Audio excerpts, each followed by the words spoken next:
कहानी के पार्ट 1 में हमने देखा था कि शालिनी को अपने हाथों जिसके मर्डर का सपना आता और उस बंदे का दूसरे ही दिन ठीक सपने की तरह मर्डर हो जाता है। आखिर ये डरावना सच क्या था जिससे आप सभी अभी तक अनजान हो?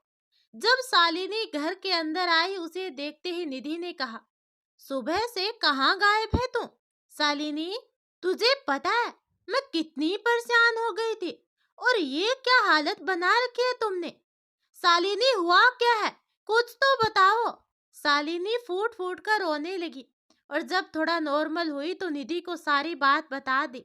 वे सब बातें सुनते हुए निधि की आंखों में एक अलग ही चमक थी। ऐसा लग रहा था कि जैसे निधि चाहती थी कि ये सब हो। अब ये सुनकर मर्डर का शक निधि पर हो रहा था, लेकिन ये आप गलत सोच रहे हैं। शालिनी की बात खत्म होने के बाद निधि ने उसके हाथ पर अपना हाथ रखकर कहा, तुम चिंता मत करो, आज मैं तुम्हारे साथ तुम्हारे रूम में सो जाती हूँ।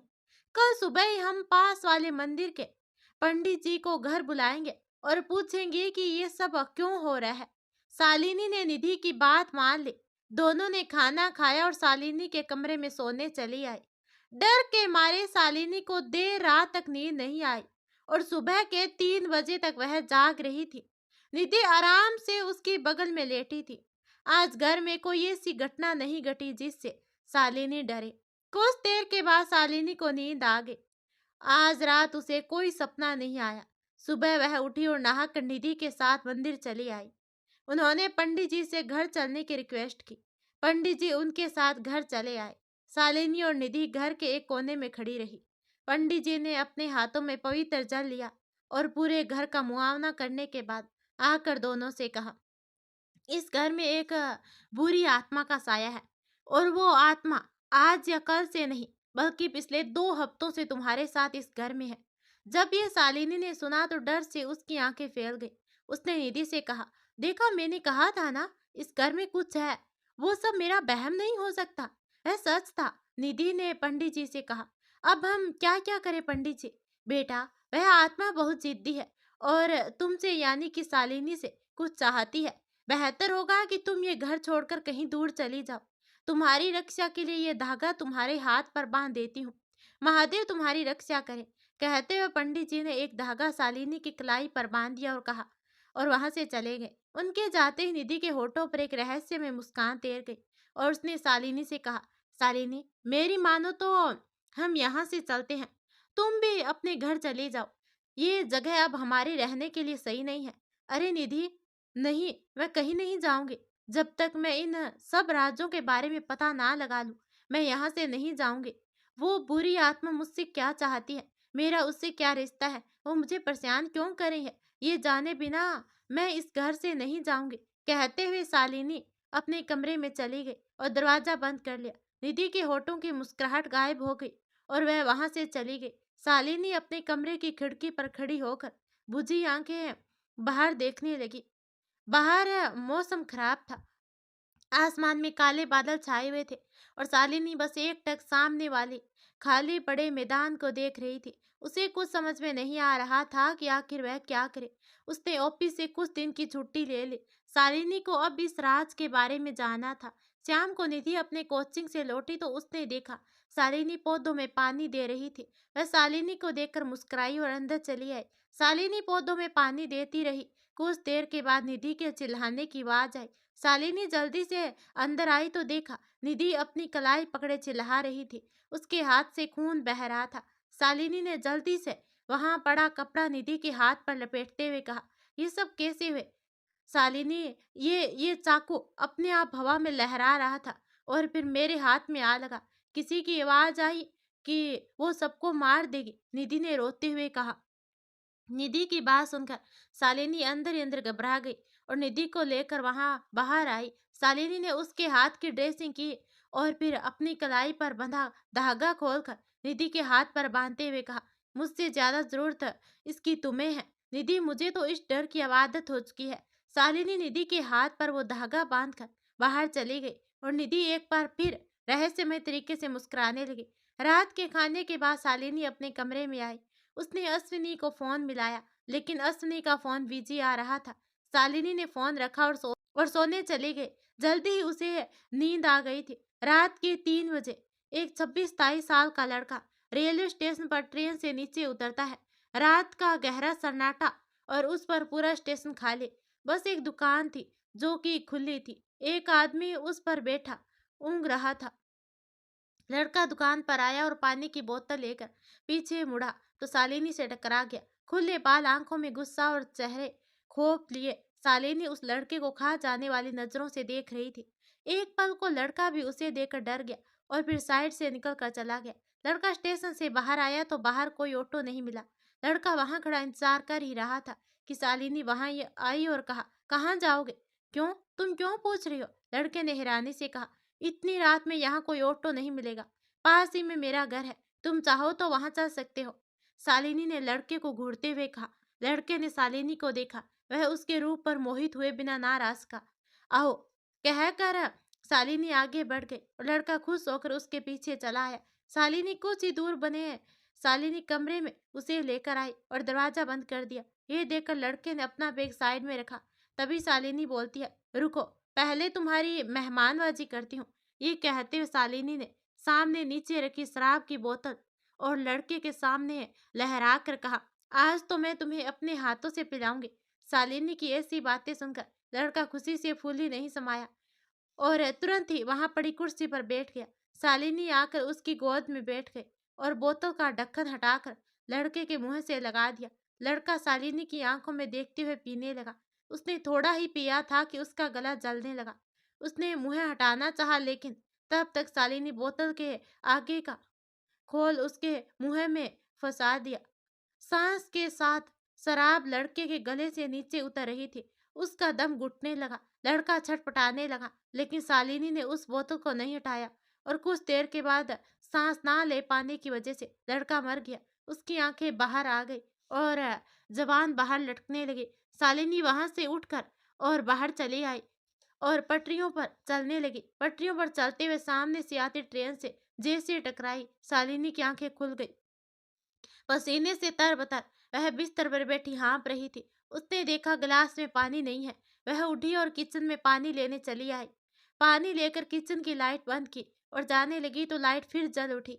शालिनी ने लाइट वापस बंद की। इस बार झप-झप करके ट्यूबलाइट फट गई। शालिनी की आंखें डर के सामने लगा वह कदम पीछे बढ़ाने लगी तो किसी ने पीछे से उसकी गर्दन को पकड़ा और जमीन से ऊपर उठा दिया। वह चिल्लाना चाहती थी लेकिन उसके हलक से कोई आवाज नहीं निकली। शालिनी के कानों में एक दर्द भरी आवाज पड़ी जो कि किसी लड़की की थी, तुम किसी को नहीं बचा पाएगी, सबकी मौत तय है। शालिनी ने खुद को छुड़ाने की कोशिश की और किसी अदृश्य शक्ति ने उसे सामने दीवार की ओर फेंका। शालिनी का सर दीवार से जा टकराया और उसके सर से खून बहने लगा। खुद को संभालने खुद को संभाले शालिनी अपने कमरे में आई और दरवाजा बंद कर लिया। अपना सर पकड़े वह शीशे के सामने आई और कॉटन से जख्म साफ करने लगी। कुछ देर के बाद शालिनी ने शीशे में देखा। उसे उसका अक्स नजर आ रहा था लेकिन कोई हरकत नहीं।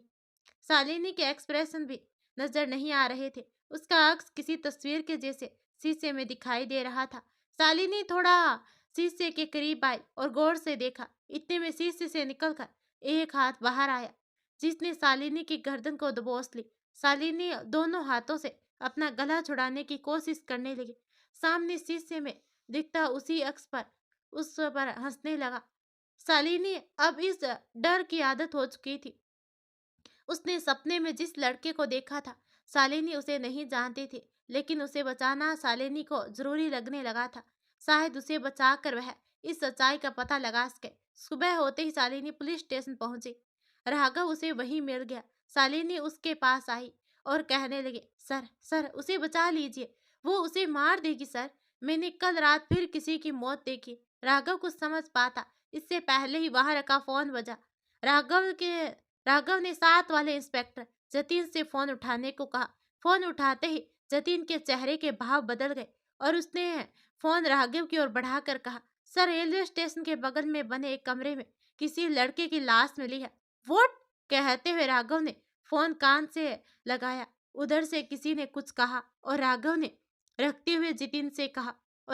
फोन रखते हुए जतीन से कहा, शहर में ये क्राइम बढ़ता ही जा रहा है।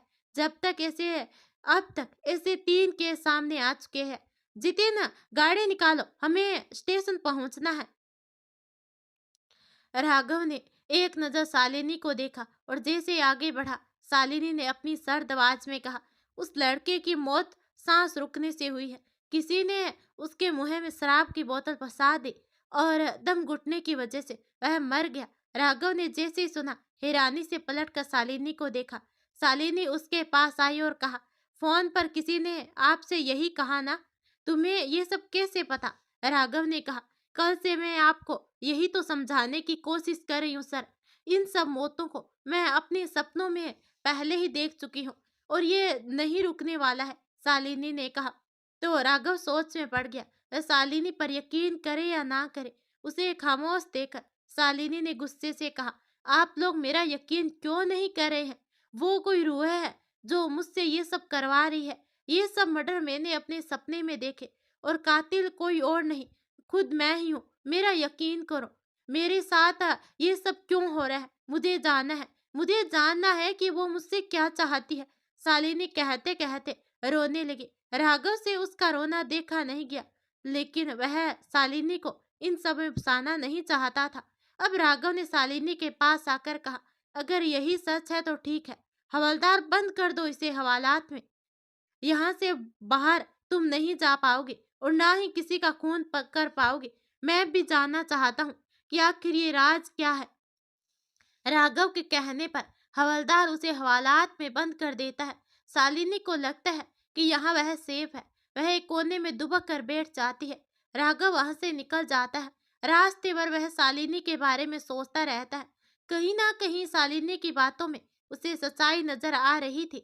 राघव स्टेशन आकर राघव ने छानबीन शुरू कर दी, लेकिन कोई भी सबूत उसके हाथ नहीं लगा। बॉडी को पोस्टमार्टम के लिए भेजा गया। अब कमिश्नर ने सबके लिए मीटिंग रखी और शहर में हो रही इन हत्याओं के बारे में चर्चा की, लेकिन पुलिस के पास ना कोई सबूत ना होने की वजह से केस वहीं अटके थे।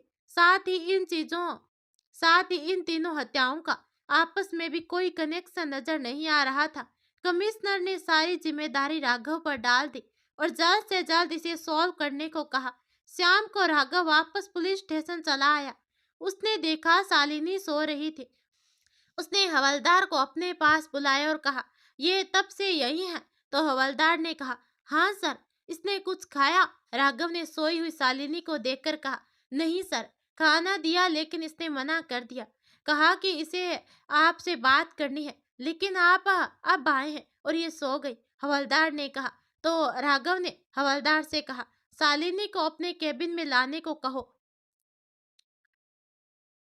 साथ में चाय बिस्किट भी लाने को कहो। शालिनी राघव के केबिन में आई। उस वक्त राघव अकेला था। उसने शालिनी को अपने सामने खाली पड़ी कुर्सी पर बैठने को कहा। शालिनी बैठ गई। राघव ने शालिनी से सब शुरू से बताने को कहा। शालिनी ने ऑफिस के पहले दिन से लेकर अब तक जो कुछ भी उसके साथ घटा सब राघव को बता दिया। इस बीच राघव के चेहरे पर कई भाव आए और गए। सारी बातें बताने के बाद शालिनी ने कहा, मैंने जो कुछ भी कहा है वो सब सच है सर। पिछले 1 हफ्ते से मैं इस डर के बीच जी रही हूँ। मैं जिंदा रहूंगी भी या नहीं मैं नहीं जानती, लेकिन मरने से पहले मैं सच जानना चाहती हूँ सर। शालिनी की आंखों में आंसू देखकर राघव का कठोर दिल भी पिघल गया। उसने शालिनी के हाथ पर अपना हाथ रखा और कहा, डोंट वरी, पुलिस आपके साथ है। अब हवलदार चाय बिस्कुट लेकर चला गया। अब हवलदार चाय बिस्किट रखकर चला गया। राघव ने शालिनी को खाने के लिए कहा। शालिनी ने बिस्किट नहीं खाए, बस चाय पी और तब तक राघव उसके चेहरे पर आते जाते बहावों को देखता रहा। उसने जतीन से कहा, शालिनी को घर छुड़वा दिया जाए और खुद पुलिस स्टेशन में बैठकर इन तीनों हत्याओं के बारे में शुरू से स्टडी करने लगा। अब सुबह के 4 बजे तक राघव काम में लगा रहा और फिर घर चला गया। सुबह 10 बजे तक जब राघव आया तो उसने देखा सारा स्टाफ बाहर खड़ा है। किसी अनहोनी के भय से राघव अंदर आया तो अंदर का नजारा देखकर उसके रोंगटे खड़े हो गए। जिस हवलदार को सुबह वह पुलिस स्टेशन छोड़कर गया था, उसका खून से सना शरीर बेंच पर पड़ा था और उसके दोनों हाथों में उसी का सर था, जिससे उसकी आंखों की पुतलियां बाहर लटक रही थी, जैसे वह उस लाश के पास आया। राघव की आंखें यह देखकर फटी की फटी रह गई। बेंच पर खून से लिखा हुआ था, हु इज नेक्स्ट। अब राघव का सर घूमने लगा। वह बाहर आया और उसने जतिन से हवलदार की बॉडी को हॉस्पिटल भेजने को कहा और खुद अकेले ही जीप लेकर वहां से निकल गया। और उधर शालिनी, क्या हो गया है तुम्हें? तुम क्यों ऐसी बहकी बहकी बातें कर रही हो? अश्विनी ने रोते हुए शालिनी को समझाते हुए कहा। अश्विनी, यहाँ कुछ है, कुछ तो है जो मुझसे जुड़ा है, शालिनी ने रोते हुए कहा। अरे शालिनी, तुम्हारा दिमाग खराब हो गया है क्या? ओवर थिंकिंग करके तुमने अपने आसपास एक अलग ही दुनिया बना ली है, अश्विनी ने कहा। अश्विनी, ऐसा नहीं है, मैं सच कह रही हूँ। वो डर मैंने महसूस किया है। ये देखो, मेरे सर पर चोट का निशान, ये उसी रात मेरे सर पर लगा था। उस आत्मा ने मारा है मुझे, शालिनी ने कहा। Shalini, enough is enough. बहुत सुन ली मैंने तुम्हारी बकवास। पागलों जैसे बिहेव करना बंद करो। अश्विनी ने उसे झंझोर कर कहा। हाँ हाँ, हो गई हूँ मैं पागल। हाँ हाँ, हो गई हूँ मैं पागल। रोज रोज मैं जिस नर्क से गुजर रही हूँ उसका अंदाजा नहीं है तुम्हें। शालिनी दर्द और गुस्से से चिल्ला उठी। अश्विनी उसके पास आए और कहा, तुम चलो यहाँ से मेरे साथ, तुम्हारे घर छोड़कर आता हूँ। मैं तुम्हें तुम्हें अब यहाँ रहने की कोई जरूरत नहीं है।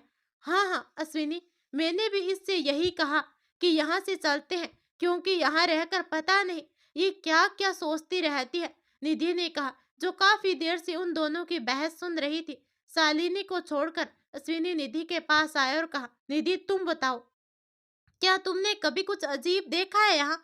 नहीं, मैंने तो कुछ भी नहीं देखा। इनफैक्ट शालिनी हर रोज अपने दिमाग में नई नई कहानियां बनाकर मुझे सुनाती है, निधि ने कहा। तो शालिनी उसके पास गई और कहा, ये क्या कह रही हो तुम? तुम्हारे सामने पंडित जी ने कहा था कि इस घर में आत्मा है, और तुम्हारा हाथ भी तो कटा था उस दिन। उसी आत्मा ने दिखाओ अपना हाथ। मैंने ही तुम्हारे हाथ पर पट्टी बांधी थी। निधि ने अपने दोनों हाथ आगे कर दिए। उन पर कोई चोट के निशान नहीं थे, ना ही कोई पट्टी थी। ये देखकर शालिनी हैरान थी। उसने अश्विनी की ओर देखा तो अश्विनी ने कहा, बस बहुत हो गया है तुम्हारा नाटक शालिनी, तुम अभी के अभी अपने घर जाओगे। अश्विनी, कम से कम तुम तो मेरा भरोसा करो, मैं सच बोल रही हूँ। इस घर में रूह है जो मुझसे कुछ कहना चाहती है। इन सपनों के जरिए अब तक 3 मौतें हो चुकी है और चौथी मौत होने वाली है, शालिनी ने डरी हुई आवाज में कहा। अरे होने वाली है नहीं, बल्कि हो चुकी है, दरवाजे से अंदर आते इंस्पेक्टर राघव ने कहा। उन्हें वहां देखकर शालिनी उनके पास आई और कहने लगी, सर आप तो मुझ पर भरोसा करते हैं ना? सर, कल रात मेरे सपने में किसी पुलिस वाले की मौत हुई थी। सर, मैंने अपने ही हाथों से उसका सर धड़ से अलग कर दिया सर। कहते हुए शालिनी अपना चेहरा अपने दोनों हाथों में छुपा कर रोने लगी। इंस्पेक्टर राघव ने उसे संभाला तो अश्विनी ने राघव को दूर करते हुए कहा, डोंट टच हर। तुम सब लोगों ने मिलकर ही इसे ऐसा बना दिया है। आप कौन है? राघव ने अश्विनी से पूछा।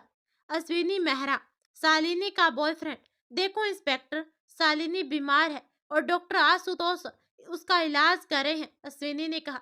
अरे अश्विनी, डॉक्टर आशुतोष का कुछ दिन पहले उनके ही क्लिनिक में मर्डर हो चुका है, राघव ने कहा। व्हाट? लेकिन कैसे? कुछ दिन पहले ही मैं उसने अश्विनी के साथ मिला था, मुझे किसी ने बताया क्यों नहीं? आशुतोष मेरा बहुत अच्छा दोस्त है, उसके साथ ये सब, अश्विनी ने कहा। आपको नहीं पता? मतलब आप थे कहाँ? राघव ने सीधा सवाल किया। सर, मैं बाहर गया हुआ था, आज सुबह ही आया हूँ और सीधा शालिनी से मिलने चला आया, अश्विनी ने कहा। मिस्टर अश्विनी, आपको हमारे साथ इंक्वायरी के लिए पुलिस स्टेशन चलना होगा। और हाँ मैडम, आपको भी चलिए, राघव ने कहा। सर, लेकिन हम लोग क्यों? निधि ने कहा। शालिनी इन चारों मर्डर से कहीं ना कहीं जुड़ी हुई है, ऐसे में शालिनी के साथ आप रहती है। और मिस्टर अश्विनी, आपका डॉक्टर आशुतोष से संबंध था, बस इसी सिलसिले में आपसे कुछ सवाल करने हैं।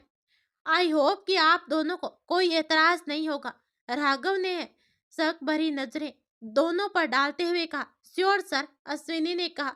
राघव शालिनी, निधि और अश्विनी के साथ पुलिस स्टेशन चला आया। राघव ने दोनों से अलग अलग पूछताछ करी, लेकिन दोनों की बातों में कहीं भी पता नहीं लगा कि इन दोनों का इन 4 मर्डर से कोई कनेक्शन था। दोपहर के बाद राघव ने अश्विनी और निधि को घर जाने को कहा। अश्विनी शालिनी को भी अपने साथ लेकर निकल गया। राघव सोच में डूबा अपने सर को दबाने लगा। उस कातिल ने उसकी और पूरे शहर की रातों की नींद उड़ा दी है।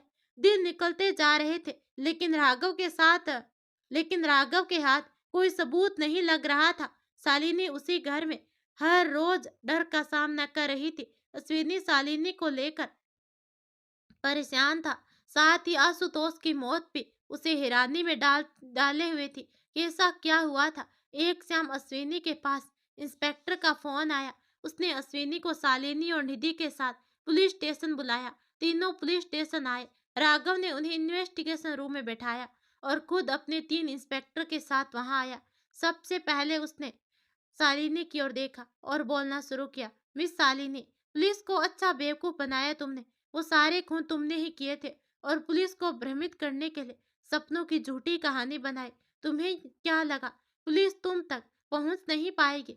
जिस दिन आशुतोष का मर्डर हुआ था, उस सुबह तुम उसके क्लिनिक क्या करने गए थे? तुमने बेरहमी से उसका कत्ल किया और वहां से चुपचाप निकल गई। तुम जानती थी क्लिनिक में कोई सीसीटीवी कैमरा नहीं है और तुम इस वारदात को अच्छे से अंजाम दे पाओगे। बोलो, क्यों मारा तुमने आशुतोष को? अश्विनी ने सुना तो हैरानी से शालिनी को देखने लगा। शालिनी ने राघव की ओर देखा और कहा, मैंने उसे नहीं मारा, बल्कि मेरे सपने में मैंने उसे मारा था। उसे जान का खतरा है, यही बताने मैं उस दिन उसके क्लिनिक गई थी। लेकिन तुम सबकी तरह उसने भी मेरा यकीन नहीं किया और मारा गया। शालिनी की बात सुनकर राघव मुस्कुराया और अश्विनी की ओर पलटकर कहा, सो मिस्टर अश्विनी, तुमने कहा कि तुम शहर से बाहर गए थे, जबकि ऐसा नहीं था। तुमने आने जाने के टिकट्स तो बुक करवाए थे, लेकिन तुम कहीं गए भी नहीं और उस रात तुमने रेलवे स्टेशन पर उस लड़के को मार डाला। ऐसा कुछ भी नहीं हुआ है, मैंने किसी को नहीं मारा। अश्विनी घबरा गया। उसकी आंखों में डर साफ नजर आ रहा था। अगर ऐसा नहीं है तो फिर मरने वाले के हाथ में आपकी घड़ी क्या कर रही थी? ये घड़ी तुम्हारी है ना अश्विनी? राघव ने घड़ी उसके सामने रखते हुए कहा। अश्विनी ने अपनी घड़ी देखी तो उसे उठाया और कहा, हाँ ये मेरी है, लेकिन ये घड़ी तो मैंने कुछ महीनों पहले अपने दोस्त विजेश को दी थी। ये आपके पास कैसे आई? क्योंकि रेलवे स्टेशन पर जिस लड़के का मर्डर हुआ था वह कोई और नहीं, विजेश ही था। राघव ने कहा, वो इंस्पेक्टर, ये सब क्या हो रहा है? और मैंने विजेश को नहीं मारा, मैंने किसी को नहीं मारा। अश्विनी रो पड़ा तो राघव ने उसके कंधे पर हाथ रखते हुए कहा, रिलैक्स, मैं जानता हूँ दोनों ही मर्डर तुमने और शालिनी ने नहीं किए हैं, बल्कि किसी और ने किए हैं। कहते हुए राघव ने जैसे ही निधि की ओर देखा, निधि के माथे से पसीने की बूंदें झलकने लगी। लेकिन दोस्तों, कहानी बंद मत करना, असली कातिल तो अब तक सामने नहीं आया है। 10 मिनट के बाद में सामने आएगा। राघव उसके सामने आया और कहने लगा, क्यों मिस निधि, मैं सही कह रहा हूँ ना? मैंने ये खून नहीं किए हैं। निधि ने घबराते हुए कहा, "अ, लेकिन मैंने तो आपसे पूछा भी नहीं है कि खून किसने किया है। खैर, ये एक लंबी कहानी है जो मैं आपको बताऊंगा। अब आगे की कहानी निधि बताएगी।" राघव ने कहा तो शालिनी और अश्विनी के साथ बाकी स्टाफ भी राघव को देखने लगा।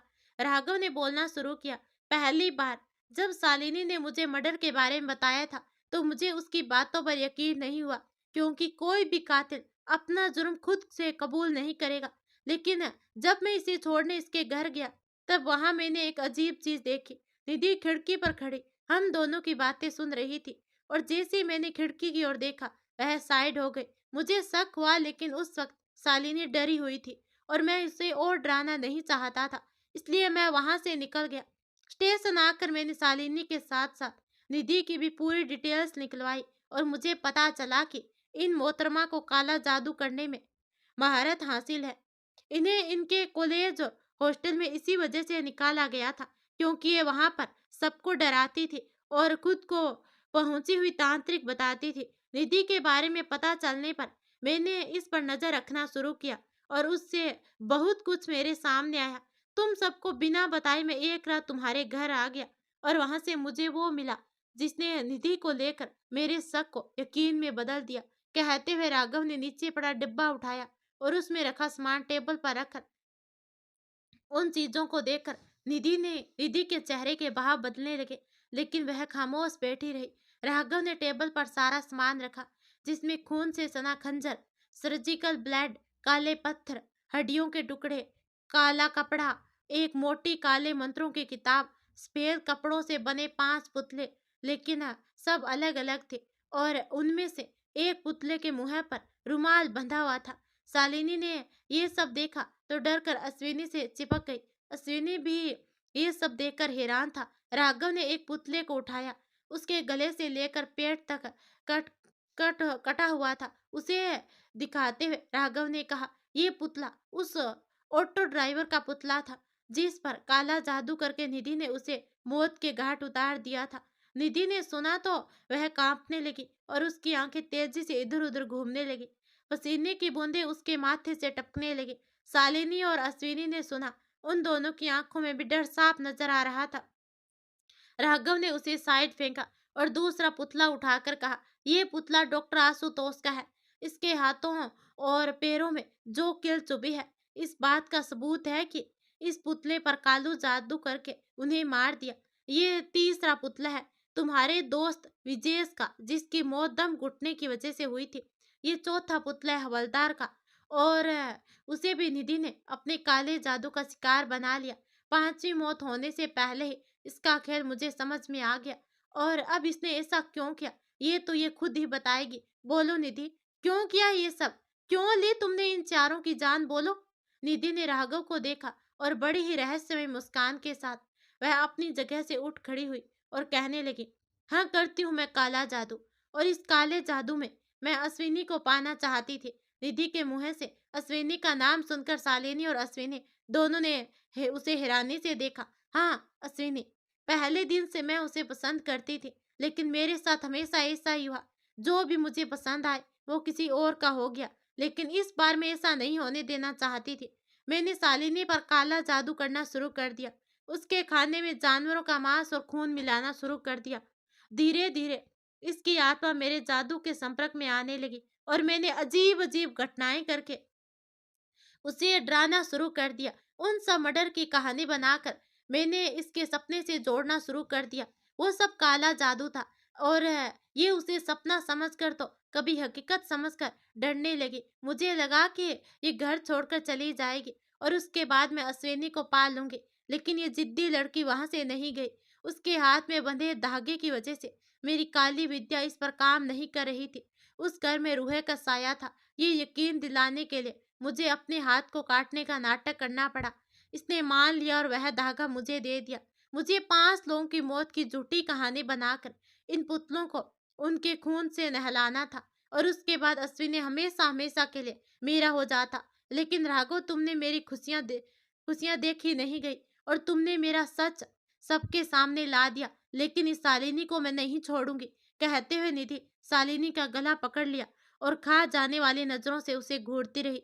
राघव और अश्विनी निधि के हाथों उसका गला छुड़वाते हैं और उसे कस्टडी में लेकर निधि से कहा, तुम्हारा खेल खत्म हुआ। निधि कानून, जादू टोना और अंधविश्वास में भरोसा नहीं करता, ना ही ऐसी बातों को मानता है, लेकिन तुम्हारी वजह से मैं किसी इनोसेंट को सजा होने नहीं दे सकता। एक लड़के का प्यार पाने के लिए तुमने 4 लोगों की जान ले ली। शर्म नहीं आई? मैंने किसी को नहीं मारा, मेरा यकीन करो, मैंने किसी को नहीं मारा सर। मैंने सिर्फ शालिनी पर जादू किया था, लेकिन किसी का खून नहीं किया, निधि ने गिड़गिड़ाते हुए कहा। लेकिन राघव ने उसकी एक नहीं सुनी और जतिन को ऑर्डर दिया कि निधि को वहां से ले जाए। जतिन निधि को अरेस्ट करके वहां से ले गया। राघव अश्विनी और शालिनी के पास आया। शालिनी की आंखों में डर अभी भी समाया हुआ था। उसे देखकर राघव कहने लगा, तुम बहुत हिम्मत वाली हो शालिनी, तुम्हारी वजह से मैं ये केस सॉल्व कर पाया।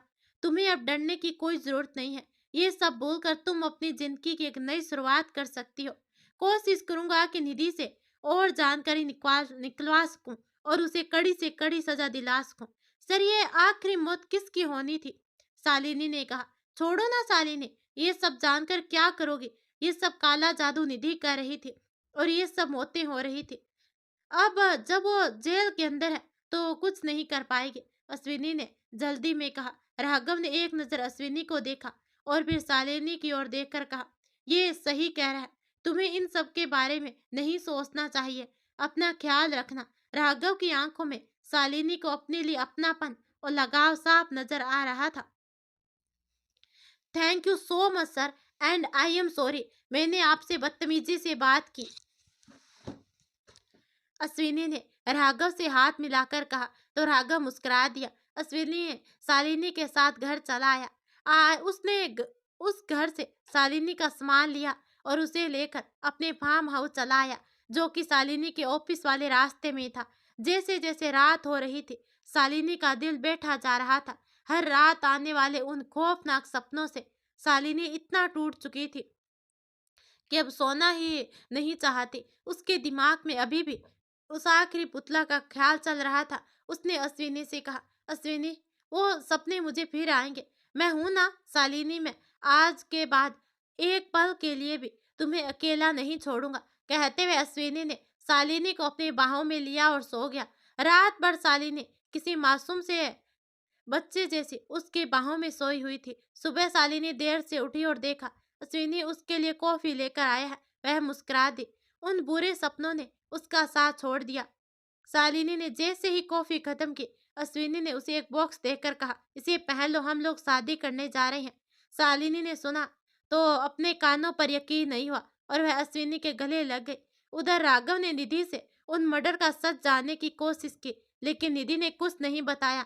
वह बस एक ही बात बोलती रही कि मर्डर उसने नहीं किया। तैयार होकर शालिनी ने खुद को आईने में देखा। वह बहुत ही सुंदर लग रही थी। बाहर अश्विनी उसका इंतजार कर रहा था।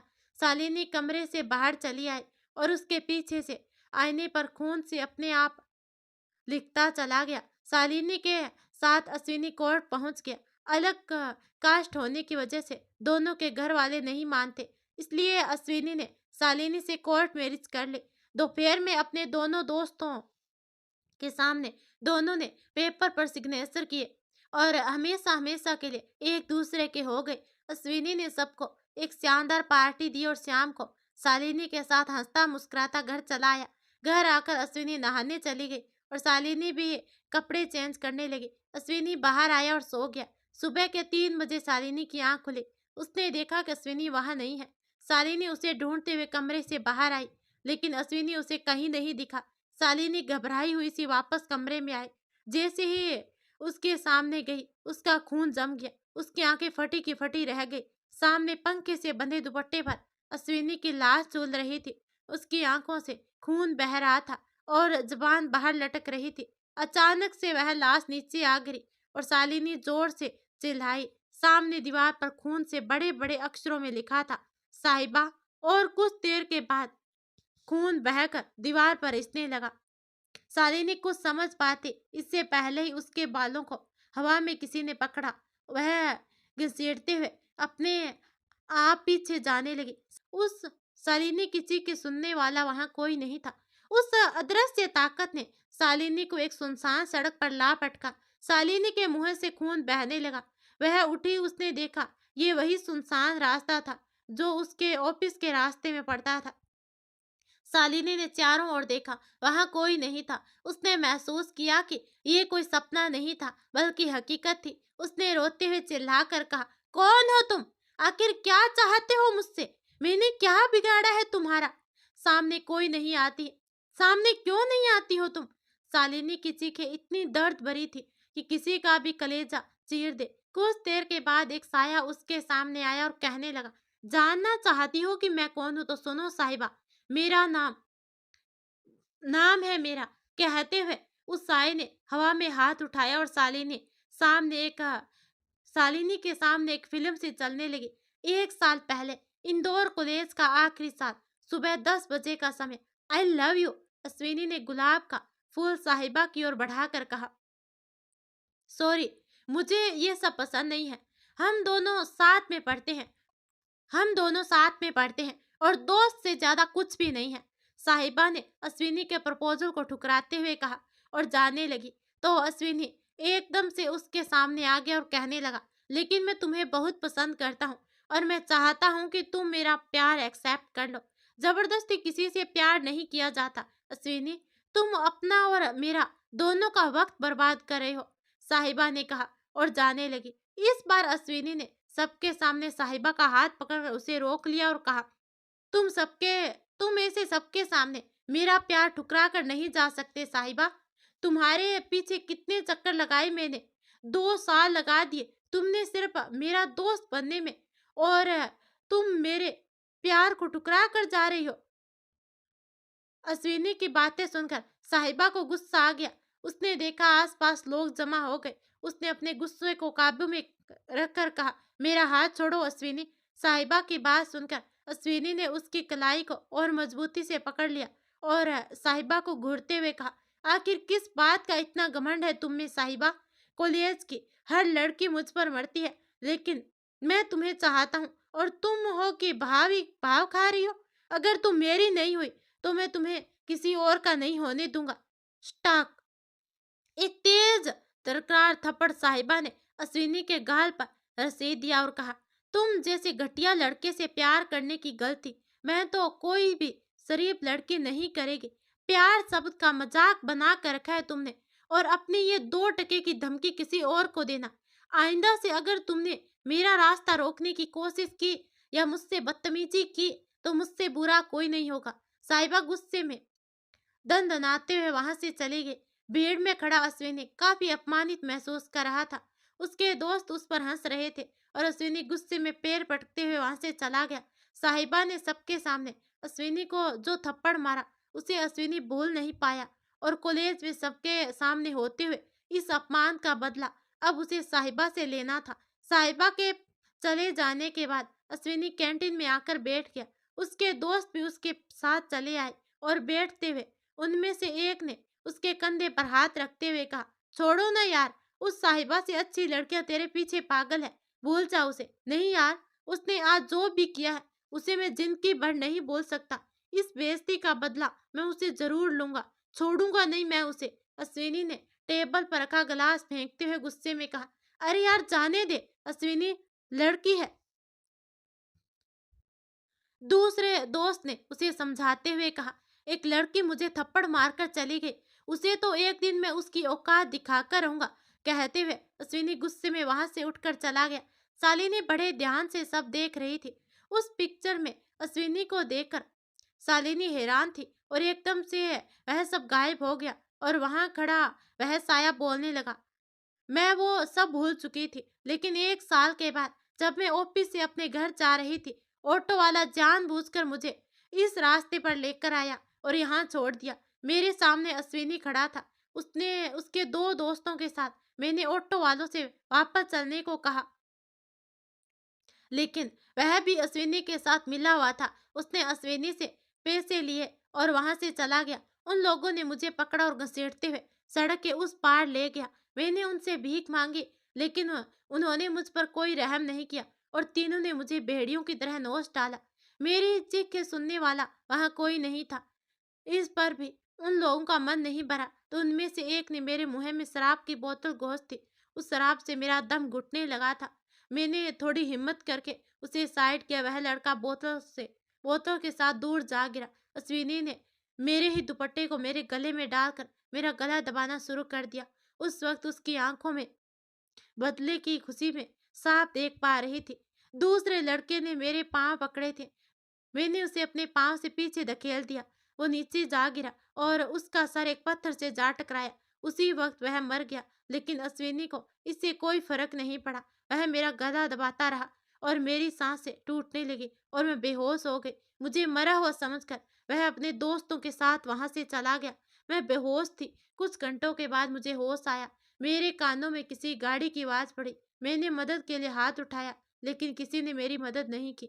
खून से लथपथ मैं वहां पड़ी, अपनी आखिरी सांसें गिन रही थी कि एक कार आकर रुकी और उसमें से उतरकर एक आदमी मेरी ओर आया। उसने मुझे उठाकर गाड़ी में डाला और वहां से ले गया। मुझे होश नहीं था। मैं कहाँ जा रही थी? मैं बार बार बेहोश हो रही थी। मु- मुझ में जान बाकी थी। मैंने अध खुली आंखों से देखा, मेरे सामने कोई डॉक्टर खड़ा था। उसने मेरे हाथ की कलाई में कैंची भोंक दी और मैं दर्द के मारे चीख नहीं पाई। मरने के बाद इंसानों के शरीर को अस्पताल से पोस्टमार्टम के समय काटा जाता है, लेकिन एक जिंदा लड़की को उस वक्त काटा जा रहा था मेरे दर्द की कोई सीमा नहीं थी। मरने से पहले मैं उसके कोट पर लिखा पढ़ पाई थी, डॉक्टर आशुतोष। पैसों के लालच में उसने मेरे शरीर के सारे हिस्से निकाल लिए और मैं मर चुकी थी। लेकिन मेरी रूह भटक रही थी। कोई मुझे देख नहीं सकता था और ना ही सुन सकता था। मेरे घर वालों ने पुलिस में कंप्लेंट करने की कोशिश की, लेकिन वो हवलदार अश्विनी का दोस्त था और उसने मेरी माँ को बाहर से ही भगा दिया। अश्विनी के बदले की चाह ने मुझसे मेरी जिंदगी छीन ली और मेरे बदले ने उससे उन सबकी जिंदगी। उन सबको निधि ने नहीं बल्कि मैंने मारा है। निधि सिर्फ जरिया था, बल्कि तुम्हारे जरिए मारा था मैंने उन्हें। साया इतना कहकर साया इतना कहकर खामोश हो गया। शालिनी की आंखों से आंसू बहने लगे। वह साहिबा को नहीं जानती थी, लेकिन फिर भी उसकी कहानी सुनकर उसे रोना आ रहा था। उसे खुद से नफरत हो रही थी कि उसने अश्विनी जैसे इंसान से प्यार किया। अब शालिनी ने रोते हुए साहिबा के साय से कहा, तुम्हारे साथ बहुत बुरा हुआ। उन लोगों के साथ यही होना चाहिए था। वो लोग इंसान कहलाने के लायक नहीं थे। लेकिन मैंने तुम्हारा क्या बिगाड़ा था? मेरे साथ ये सब क्यों किया? अपना नाम, अपना बदला पूरा करने के लिए तुमने मेरा इस्तेमाल क्यों किया? साया अब कुछ सफाई देने लगा, जिससे शालिनी को साहिबा का चेहरा नजर आ रहा था। खूबसूरत और मासूमियत से खूबसूरत और मासूमियत से भरा चेहरा देखते ही खौफनाक चेहरे में बदल गया और साहिबा ने कहा, जिसे देखकर मैंने मदद के लिए अपना हाथ उठाया था, वो इंसान कोई और नहीं बल्कि तुम थी। लेकिन तुमने मेरी मदद नहीं की और वहां से चली गई। उस रात अगर तुमने मेरी मदद की होती तो शायद आज मैं जिंदा होती और मेरी रूह को इस तरह भटकना नहीं पड़ता। तुम जैसी स्वार्थी लोग किसी का दर्द क्या समझोगे? एक औरत होकर तुमने दूसरी औरत की मदद नहीं की। तुम्हें सबक सिखाने के लिए मैंने तुम्हारा इस्तेमाल किया। साहिबा, मुझे माफ कर दो। उस रात मैं डर गई थी। मैं नहीं जानती थी कि वो तुम थी। मुझे माफ कर दो साहिबा, मुझे माफ कर दो। आज तुम्हारी इस हालत के लिए कहीं ना कहीं जिम्मेदार मैं भी हूँ। शालिनी रो पड़ी, फिर सिसकते हुए कहा, लेकिन निधि, निधि को तुमने इन सब में क्यों फंसाया? क्योंकि निधि ही थी जिसने उस रात अश्विनी को मेरे देर से लौटने की खबर दी थी। और निधि कोई और नहीं बल्कि मेरी ही सगी बहन है। एक बहन होकर उसने मेरे साथ ये सब किया। उसे तो मरना ही था, लेकिन नहीं, मैं उसे मारूंगी नहीं, बल्कि उसकी जिंदगी को नरक से भी बदतर बना दूंगी। वो कभी ये साबित नहीं कर पाएगी कि वो निर्दोष है। मैंने उन सबको मार दिया, लेकिन तुम्हें नहीं मारूंगी। तुम्हें अब तक जो दर्द मिला है वो तुम्हारी जिंदगी का सबसे बड़ा दर्द होगा। शालिनी घुटन के शालिनी घुटनों के बल बैठ गई और रोने लगी। उसे बहुत दुख हो रहा था कि उसकी वजह से एक लड़की की जान चली गई। रोते रोते शालिनी वहीं गिरकर बेहोश हो गई। अब आंखें खुली तो सुबह की धुंध में उसने खुद को अपने उसी पुराने घर के सामने पाया, जहां वह निधि के साथ रहती थी। शालिनी उठी। उसका बदन दर्द कर रहा था। वह थके कदमों से चलकर अंदर आई। साहिबा का कहा एक एक शब्द उसके कानों में गूंज रहा था। उसे अश्विनी से, निधि से और खुद से भी नफरत होने लगी थी। अंदर आकर वह बिस्तर पर गिर पड़ी। आंखों से आंसू बहने लगे। कुछ देर दरवाजा खटखटाने की आवाज आई। शालिनी उठकर बाहर आई। दरवाजा खोला तो सामने इंस्पेक्टर राघव खड़ा था। उसे देखते ही शालिनी घुटनों के बल गिरकर रोने लगी। राघव ने उसे संभाला और उसे लेकर आया। शालिनी ने सारी कहानी राघव ने उसे संभाला और उसे अंदर लेकर आया। शालिनी ने सारी कहानी कह सुनाई तो राघव ने कहा, मुझे सच सच पता चल गया है निधि। निधि ने सारी सच्चाई बता दी। साहिबा कोई और नहीं, निधि की बड़ी बहन थी। उससे बदला लेने के लिए उसने अपनी ही बहन को अश्विनी के हवाले कर दिया। मुझे मार दीजिए सर, मुझे मार दीजिए। मैं इस सच के साथ नहीं जी पाऊंगी। कहते हुए शालिनी रो पड़ी। राघव ने उसे अपने सीने से लगाया और कहा, तुमसे अनजाने में जो गलती हुई है उसके लिए तुम्हें साहिबा ही माफ कर सकती है। उसकी रूह अभी भी भटक रही है। तुम्हें अपने हाथों से उसकी रूह को मुक्ति कराना होगा और अपनी गलती का पश्चाताप करना होगा। मैं करूंगी सर, शालिनी ने कहा और फिर रोने लगी।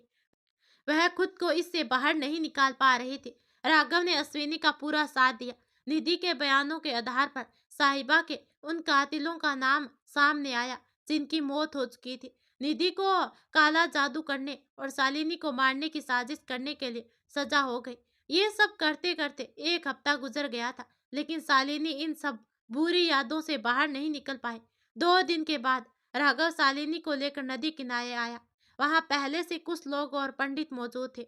राघव ने शालिनी को साहिबा की मुक्ति के लिए पूजा करने को कहा। पूजा संपन्न होने के बाद साहिबा से जुड़ी कुछ चीजों को शालिनी के हाथों से नदी में बहा दिया गया। तो गाइज कैसी लगी आपको ये कहानी मुझे कमेंट में जरूर बताना। और हाँ, वीडियो को लाइक भी जरूर कर दिया करो। धन्यवाद।